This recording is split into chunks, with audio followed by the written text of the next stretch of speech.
Okay, we're here again at the Slatington Public Library. I'm Ed Bechtel from Bechtel's Pharmacy, and we're here for our monthly Sweet Spot presentation. Today we're going to talk about going to the doctor.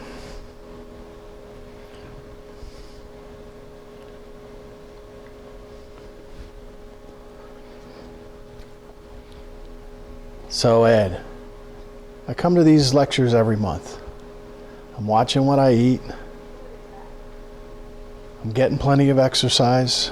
I'm taking my medications. I'm checking my blood sugar. You tell me every month it's all on me. I'm the one that's in control. Why do I need to go to the doctor? Well, that's what we're here to talk about today. So we'll take a minute to review our Sweet Spot basic truths. There are two types of diabetes, type 1 or type 2, and type 1 diabetes, basically you don't make insulin and you have to take insulin from some outside source. Type 2, you make insulin, but your body doesn't use it properly. No matter which way you get diabetes, the consequences from each can be the same. What should my sugars be? Fasting blood sugar should be between 70 and 130 or 70 and 125, depending on whose guidelines you follow. After you eat, your sugar shouldn't go above 180.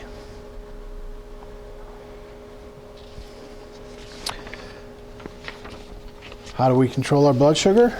We use a three-pronged approach: diet, exercise, and medications.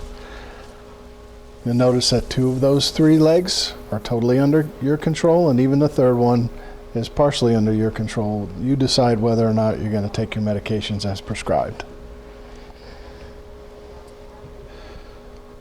So why do I need checkups? Regularly scheduled visits to your healthcare provider are essential to proper management of diabetes. You know yourself pretty well, but you may not always be honest or objective. Your healthcare provider is there to assist and support you.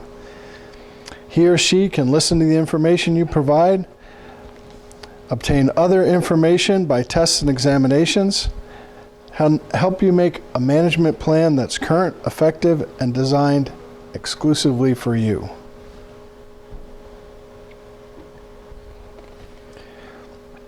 Because diabetes is a disease that requires continually changing your plan of care, your healthcare provider is a vital part of your diabetes healthcare team.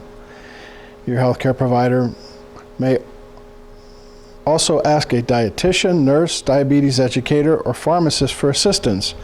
But regardless of the services you need, it all begins with your doctor. No two people with diabetes are the same. Your doctor knows you and can make sure that you're getting checkups when you need them. As a general guideline, people with diabetes should see their healthcare provider every 3 to 6 months. This may be more frequent if you're newly diagnosed or you haven't achieved good blood glucose control yet.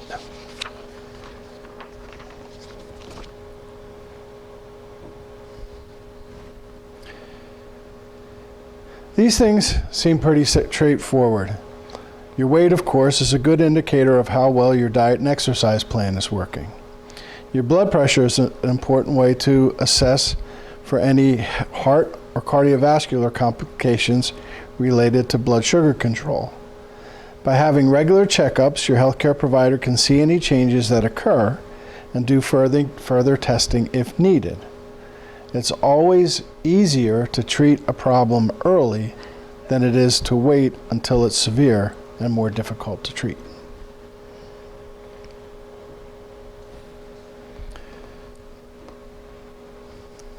Diabetes affects every system in your body, so many things need to be accomplished at each visit. Again, these are guidelines. You and your healthcare provider should develop a plan that fits your particular situation. A good place to start each visit is to evaluate your home testing, diet, and exercise plan, and any episodes of high or low blood sugar. By looking at this information, your healthcare provider can get a good general idea of how you're doing. It may call attention to things that need to be adjusted, like your food choices or the dosages of your medication. Sometimes I get frustrated with, we do these medication reviews for many of our Medicare Part D patients. The Part D plans have medication therapy management programs. And I'll talk to people who are diabetic and they test their blood sugar every day, or some of them several times a day, and they take that information to the doctor with them, and they never talk to the doctor about the numbers. The doctor never talks to them about the numbers. They don't know what their A1C is. They don't know what their cholesterol is. I mean, what good is it to have the information if you're not going to use it? So it's important to do that, do that daily blood testing, or the 4 times a day blood testing if that's what your doctor wants you to do. But make sure when you take those measurements, those readings in with you to the doctor, you actually look at them with your doctor and talk about what they are and what they should be.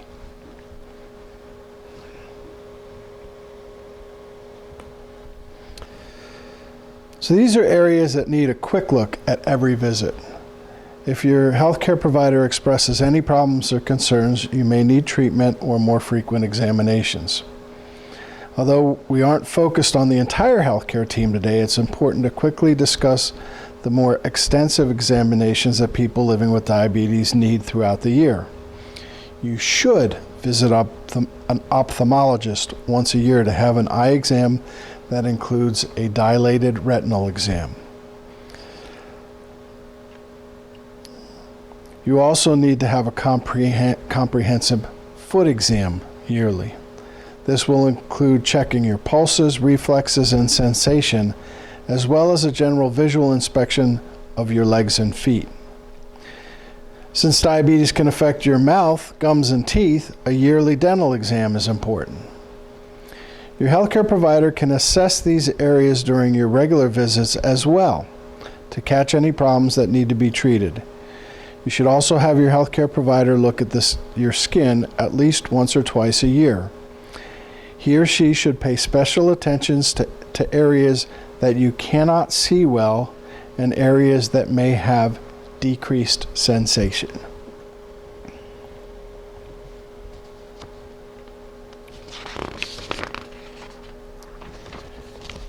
You may be nervous about discussing your feelings of stress, anxiety, and depression with your healthcare provider. Because many people feel this way, it's important that your healthcare provider bring up this topic. Diabetes can affect you physically as well as mentally and emotionally. It's hard to achieve blood sugar levels in your target range if you're experiencing mental or emotional issues. Those mental and emotional issues, or stress. When your body experiences stress, it releases cortisol, and cortisol makes your sugar go up. So, I believe I have experienced that.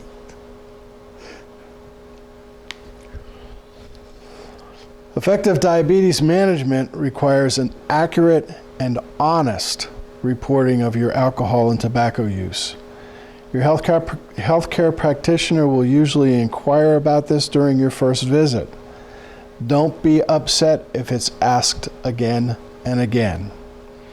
Your habits change, whether good or bad. Make sure you keep your healthcare practitioner informed if you stop a bad habit. Trust us, they usually have no problem with this. Or if you start or resume a bad habit, like smoking. You will need the help and support of your healthcare practitioner to break bad habits.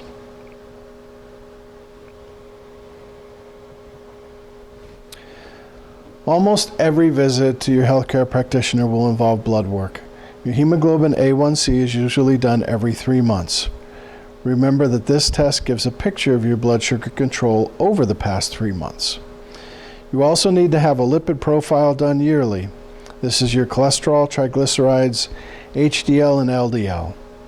Since elevated blood sugar over time can damage your kidneys, you should have blood and urine tests to check your renal function. These tests may be done yearly, but certainly more often if your healthcare practitioner has concerns.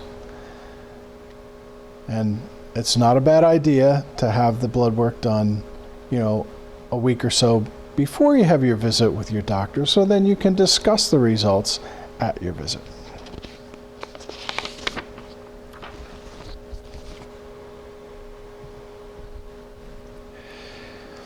You not expect this part to be left out of your visit, but it can be. Make sure your healthcare practitioner reviews all your medicines and supplements that you take. Ask questions and report any side effects or concerns you have. Your healthcare practitioner won't know if a medicine's too expensive or that it makes you feel sleepy unless you tell them.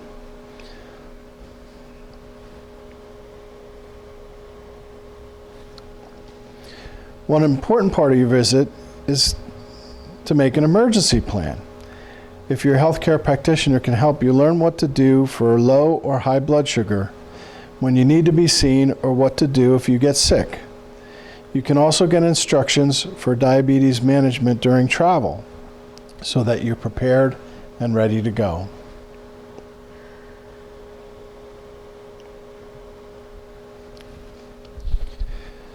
Now that you know what to expect during your visit, it's time to talk about what you need to do. Yes, you have to do a few things to get the most out of your visit. First, keep accurate records of everything. Document your blood sugars, your diet, your activity, your blood pressure, your weight, any low or high episodes, and how you manage them. Second, and very important, bring your records with you. Many people forget this part, and it's hard to get an accurate picture of your health without specific numbers. If you have a meter that stores your blood sugar levels, remember to bring the USB cable or download them before your visit. Talk with your healthcare provider about having this option instead of a written log if you think that would be better for you. What?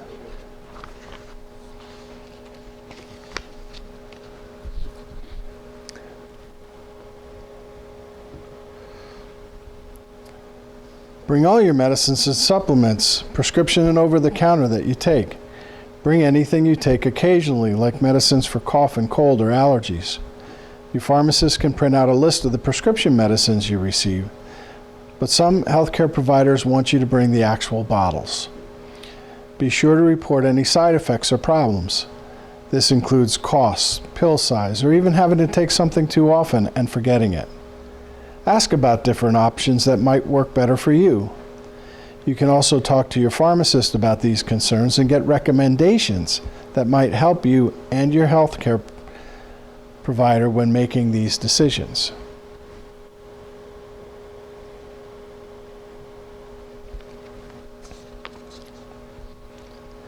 Be honest about how you take your medicines, how much and what you eat, if you exercise or not, and what your blood sugar levels are. Remember, your doctor's going to know what's going on when they get the results of your hemoglobin A1C anyway. This is the time to really discuss what you're willing to do to achieve blood sugar control. If you absolutely won't take metformin or give yourself insulin, be honest about it. Pretending to take medicines as prescribed or not following your diet plan only hurts you. Even though certain treatments may be best for you, they only work if you're compliant. To get the best possible management plan that works for you, honesty is the way to go. You and your healthcare provider can work together with some give and take to agree on a plan. A lot of times doctors assume that if they give you a prescription, you have it filled and you take it the way it's prescribed.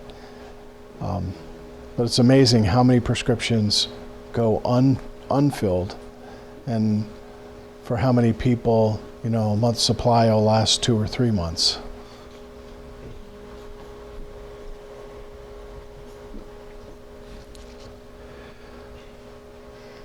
I know we've all walked out of the office and remembered a question or concern that we've forgotten. Keep a written list of your questions and concerns. It may be easy to keep this with your meter and other records. Bring the list to the visit and check off everything that's covered. Review the list again before you leave and ask any specific questions you might have.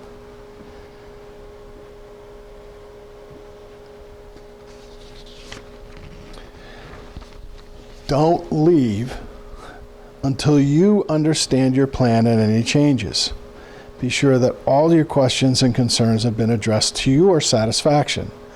If this means asking more questions or getting a referral to another professional like a dietitian, make sure you're satisfied. Your health and your quality of life should be your top priority.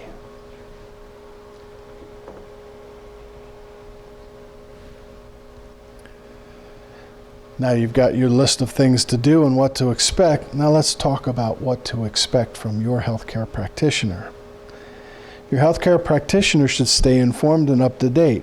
He or she needs to know about new research and treatment options, new medications, recommendations for screening tests, new equipments like insulin pumps and better meters, and how diabetes management is affected by insurance and government policies.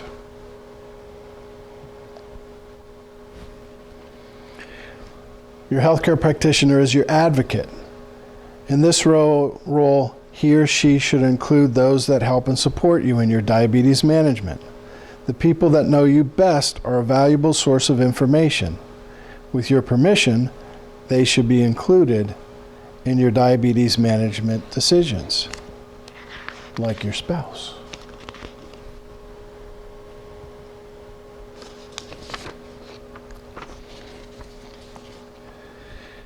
Your healthcare practitioner should be able to explain your treatment plan and medications in a way that you understand.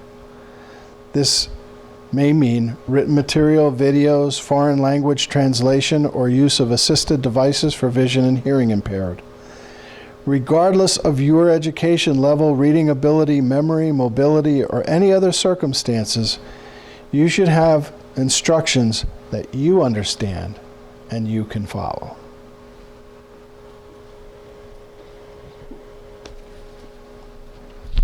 Part of that understanding your diabetes management plan is knowing why you need certain lab work or tests and what the results mean. Know your numbers. Make sure your healthcare practitioner explains this to you. Don't have tests done because the doctor said so. You also need to know what your lab results are so that you can compare them to past results to check for improvement or decline, or to know if you need to make any changes in your medications or treatment plan. I mean, we're getting to the day and age now where, people can go online and look at their results of lab tests. There's a lot more information available today to patients that wasn't available even 2 or 3 years ago, let alone 10 or 20. But having that information isn't enough. It's understanding what the information needs and what kind of changes you need to make based on that information.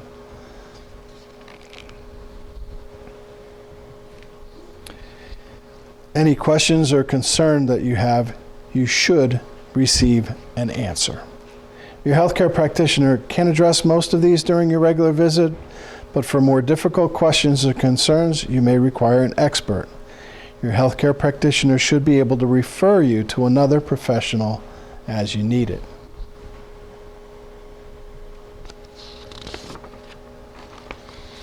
A final important responsibility of your healthcare practitioner is accessibility.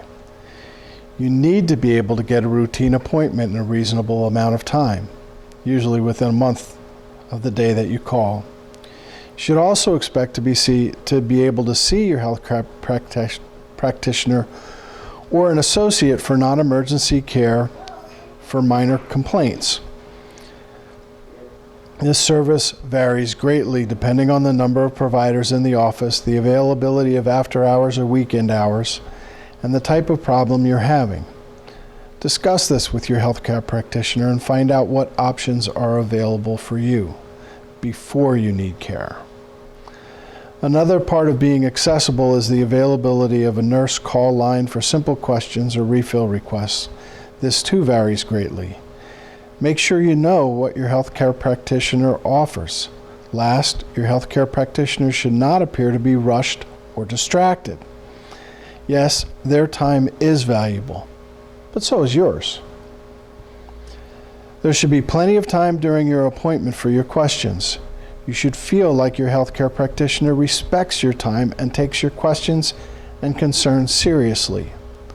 The primary and only focus of your appointment should be YOU.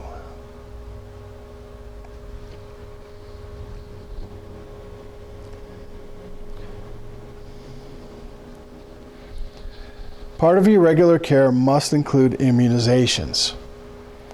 If you think they're just for kids, think again. People of every age group need to be immunized. There are yearly immunizations like the flu shot, new immunizations, and repeat immunizations for some diseases. Getting and keeping your immunizations current is important for your health as well as for those around you.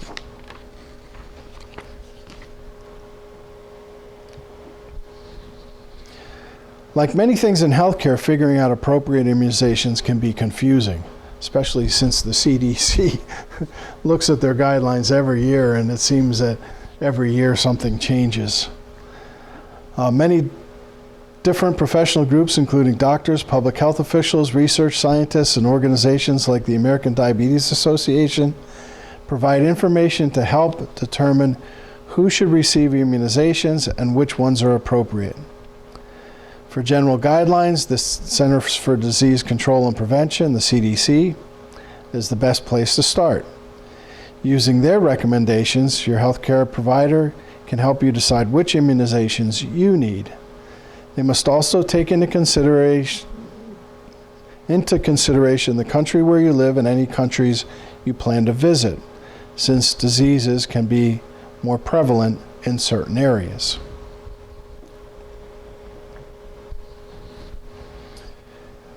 Immunizations prevent many different diseases. They're effective for both viral and bacterial infections. Some of the most well-known immunizations are for the flu and tetanus. Recently, the immunization for shingles has been widely publicized. For children, most people are familiar with measles, mumps, and rubella, or MMR. There are many other diseases that can be prevented by immunization, including hepatitis, meningitis, and pneumonia.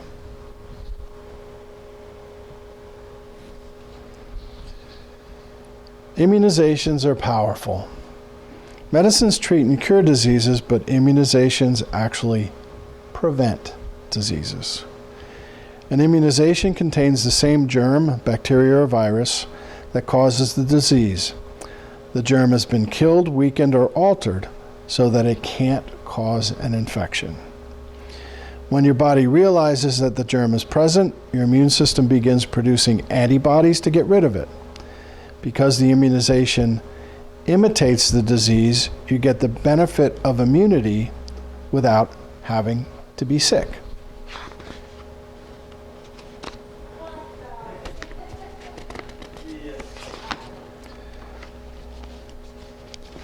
I just told you that immunizations contain the actual germs that cause disease. Is it safe to get immunized? The answer is yes. The United States has the safest supply of immunizations in history. There are many checks and double checks of the facilities where the immunizations are made and packaged. The FDA tests immunizations for safety. Even after an immunization has been approved for use, the CDC continues to monitor them.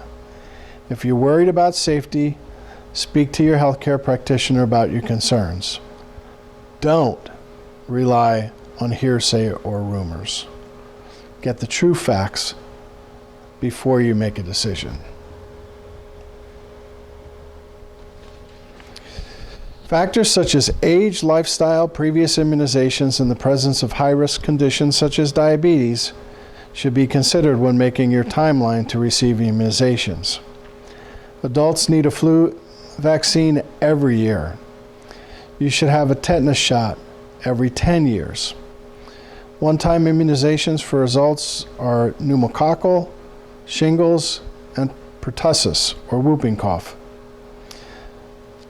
Actually, the shingles vaccine, they just came out with a new one, which is a series of 2 shots, not just the single shots. So this little information here is outdated. And the pneumococcal, there's actually 2 different pneumococcal vaccines.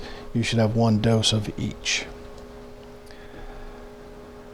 The ADA also recommends people with diabetes receive flu, hepatitis B, shingles, pneumococcal, and Tdap, tetanus, diphtheria, and pertussis.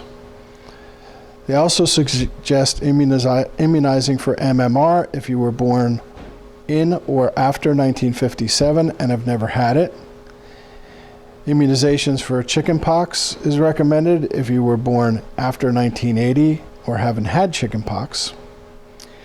HPV, human papillomavirus, is recommended for adults under age 26.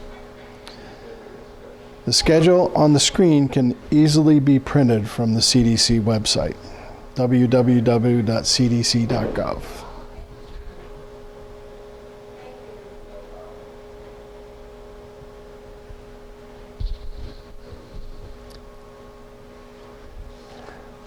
There's a lot of misinformation about vaccines out there. There are people, the guidelines change and people, don't update their things.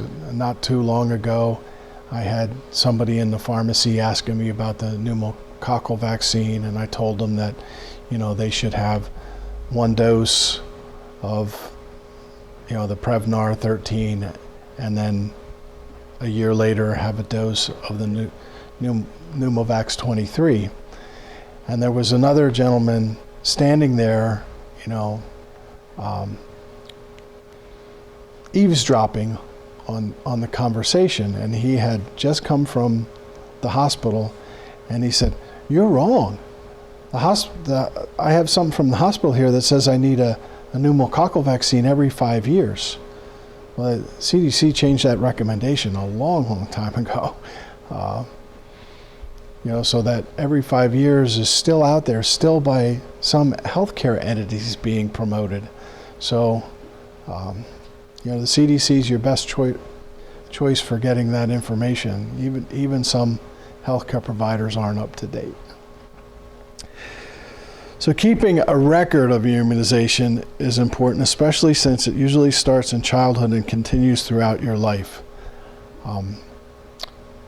My family found out, kind of the hard way, when our children got to the point where they kind of outgrew the pediatricians and we started going to the family doctor instead. We asked that their records be sent from the pediatrician, to the family practitioner. And the only thing the pediatrician sent was their immunization records.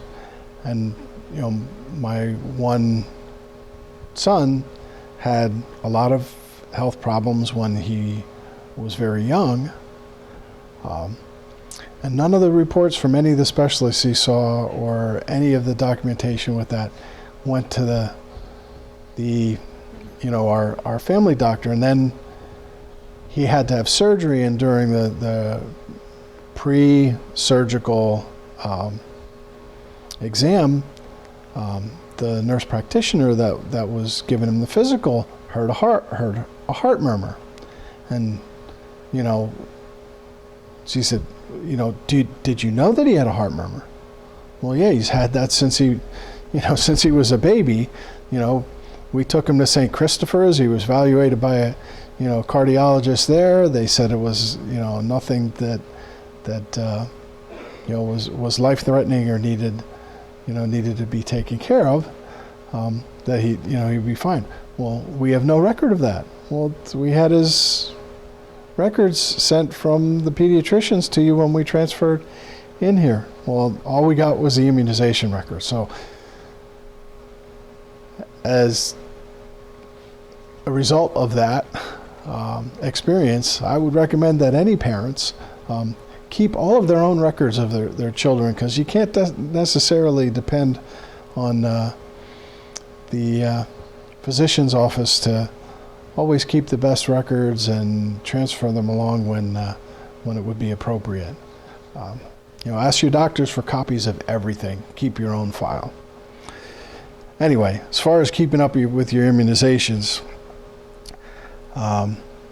since they start in childhood, it's something that has to be kept up on your whole life. Unfortunately, there's no national standard or organization for maintaining this information. For example, your healthcare provider may put it in your office record, someone at the hospital may document it, you may have it written down when you were in school, or your parents may have kept up with it. Since this is the case, you're the one that needs to take on the task of getting all that information together. Now, we're fortunate in some degree in Pennsylvania. The state has a website, an immunization registry that healthcare providers can voluntarily report to.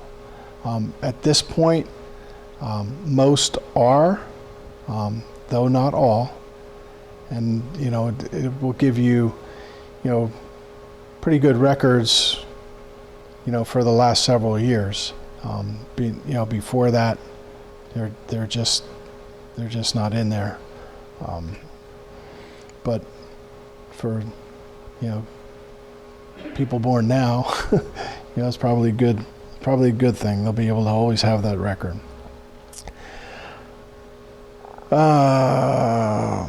Try to get as much information as you can about your childhood immunizations or any immunizations you've had as an adult.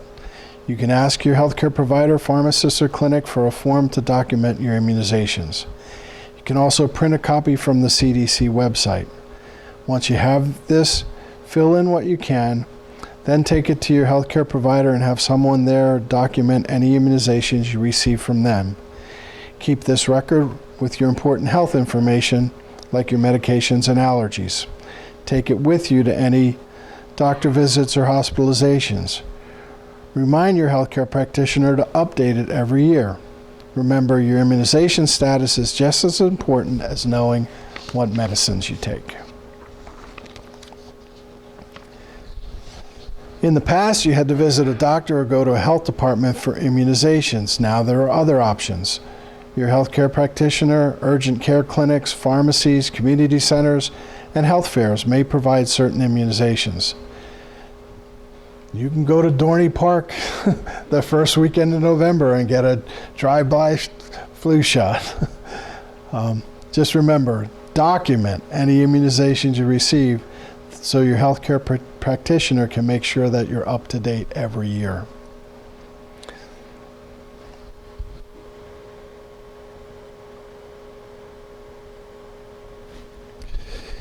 Immunizations are part of your regular preventative health care plan. They're covered by private insurances, Medicare, TRICARE, and some Medicaid programs. Healthcare.gov has information for other funding options. Some of the more expensive immunizations have funding provided by the manufacturer to help cover the cost. Don't let cost keep you from getting your immunization. Tell your healthcare provider or social worker if you need assistance.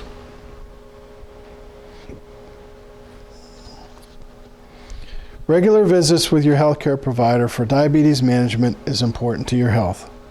The ADA has recommendations for things that you should expect to have done. It requires that both you and your healthcare practitioner come well prepared and ready to listen and learn. Every question is important, and every answer should be honest. Your regular diabetes management should include immunizations. Remember, immunizations protect you, your family, your friends, and other adults, children, and infants that are immunocompromised, or at greater risk for serious complications from diseases like the flu, pneumonia, or pertussis.